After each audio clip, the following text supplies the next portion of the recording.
ভাগ্যের চাবিকাঠি কি সত্যিই এক টিয়া পাখির ঠোঁটে লুকিয়ে থাকতে পারে? রাজধানীর গুলিস্তান এলাকায় গত ৬০ বছর ধরে এই প্রশ্নের উত্তর খুঁজে চলেছেন মনসুর আলী। নেট দুনিয়া মানুষের বিষয় খালি ভাগ্য। বয়স্ক এই মানুষটি তার শিকারী টিয়া পাখিকে সামনে রেখে জানান, ভাগ্য নির্ধারণ নয়, তবে ভবিষ্যৎবাণী করা যায়।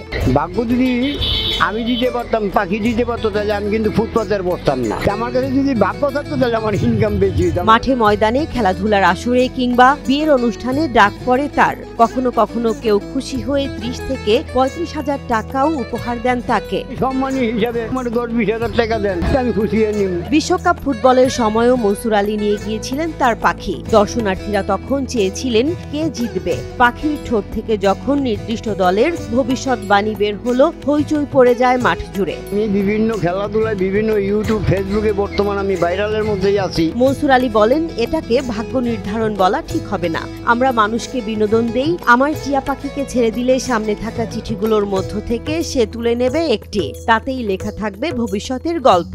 এটা বিনোদন বললে চলে এবং সময়ের কিছু দিক নির্দেশন, এটার মাধ্যমে কিছু মনের বুঝ পাওয়া যায়। ভাগ্য বললে গুণা হবে। মনসুর আলী জানান, পাখিটি কিনেছিলেন কুমিল্লা থেকে মাত্র ৩১০০ টাকায়। ৩১০০ তাও আনছি, এটা অনেক কষ্ট কইরা কুমিল্লার থেকে আনছি। এখন প্রতিদিনই তার টং দোকানে ভিড় করেন নানা শ্রেণী পেশার মানুষ। কেউ চাকরি পাবেন কিনা জানতে, কেউ বা প্রেমের সম্পর্কের ভবিষ্যৎ জানতে। আপনার নামের উপর একটা টিকিট দেখবেন, চলন্ত সময়ের সাথে কিছুটা জিনিস মিল করবেন, যে লেখার সাথে সময়ের সাথে কতটুকু আপনার সাথে ডিফারেন্স। মনসুর আলী জানান, প্রচুর ভাইরাল তিনি। বিভিন্ন জায়গায় সাক্ষাৎকারও দিয়েছেন। সাক্ষাৎকার দেখে নানা শ্রেণী পেশার মানুষ আসেন তার কাছে।